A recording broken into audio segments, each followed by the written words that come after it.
आज स्वामी विवेकानंद जी की जयंती है।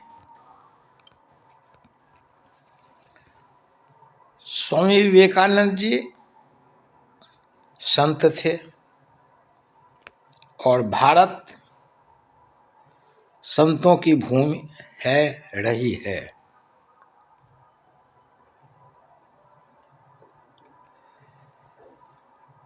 यह राम, कृष्ण, बुद्ध, वाल्मीकि,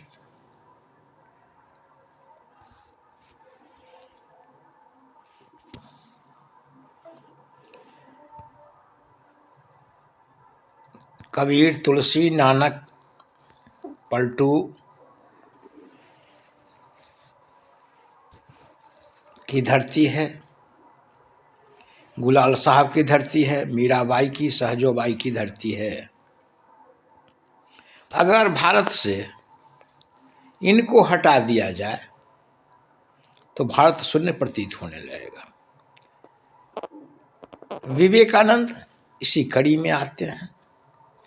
एक भी आदमी को, एक भी संत को, एक भी परम पुरुष को यदि हम जान पाए तो यह समझ लेना चाहिए कि हमने सबको जान लिया है। खैर, हम विषयांतर नहीं होना चाहते हैं। हम स्वामी विवेकानंद से संबंधित जो प्रेरणात्मक बातें हैं उनमें से कुछ को रखना चाहता हूँ। सन 1993 ईस्वी की बात है। शिकागो में विश्व धर्म सम्मेलन चल रहा था। यह सब कोई जानते हैं कि स्वामी विवेकानंद उसमें बोलने के लिए गए हुए थे, अपना उद्गार व्यक्त करने के लिए भारत से गए हुए थे। 11 सितंबर 1893 ईस्वी को स्वामी जी का व्याख्यान होना था। जब मंच पर वे चढ़े तो उनकी नज़र गई एक बोर्ड पर। उस पर लिखा हुआ था, हिंदू धर्म मुर्दाबाद, हिंदू धर्म मुर्दा धर्म।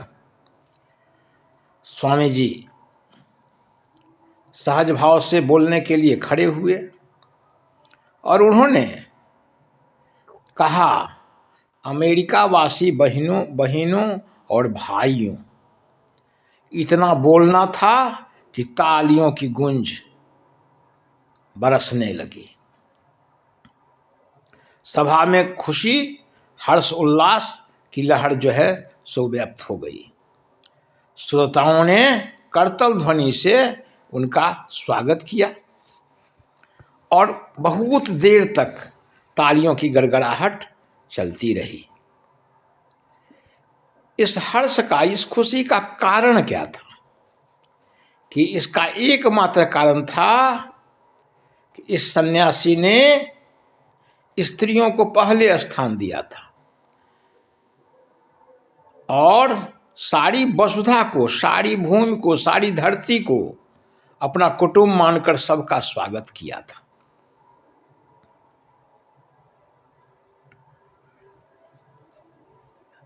इस बात का बहुत अच्छा प्रभाव पड़ा।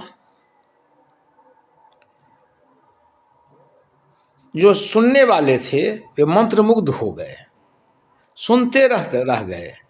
बोलने के लिए 5 मिनट की अवधि तय की गई थी, लेकिन जब ये बोलने लगे तो एक ऐसा समा बना कि उसके अध्यक्ष जो थे सो कार्डिनल साहब थे, कार्डिनल गिवंस साहब थे। उन्होंने बार बार बोलने का जो है सो इनसे अनुनय करने लगे। और स्वामी जी कितने देर बोले? 5 मिनट का समय दिया गया था, 20 मिनट बोले। स्वामी जी की साड़ी की जो है तो सारे अमेरिका में धूम मच गई, चर्चा होने लगी। क्या चर्चा होने लगी? कि आज तक अमेरिका की धरती पर ऐसा कोई अद्भुत महापुरुष नहीं आया था, विद्वान नहीं आया था। किनके जैसा? तो स्वामी विवेकानंद के जैसा। देखते ही देखते क्या हुआ इसका परिणाम? कि अमेरिका में हजारों लोग इनके शिष्य हो गए। और तो और जब हल्ला होने लगता था, शोर होने लगता था उस शिकागो में, उस धर्म सम्मेलन में, तो अध्यक्ष अपनी कुर्सी से, अपने आसन से कहने लगते कि आप लोग यदि चुप हो जाइए, सुनने का अवसर दीजिए, तो हम पुनः विवेकानंद जी को भी बुला सकते हैं।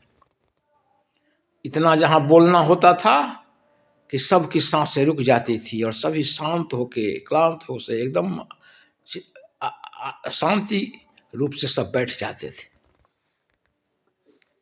कहने का तात्पर्य है कि अपने व्याख्यान से स्वामी जी जो थे यह सिद्ध कर दिए, उन्होंने सिद्ध कर दिया कि हिंदू धर्म ही सर्वश्रेष्ठ धर्म है।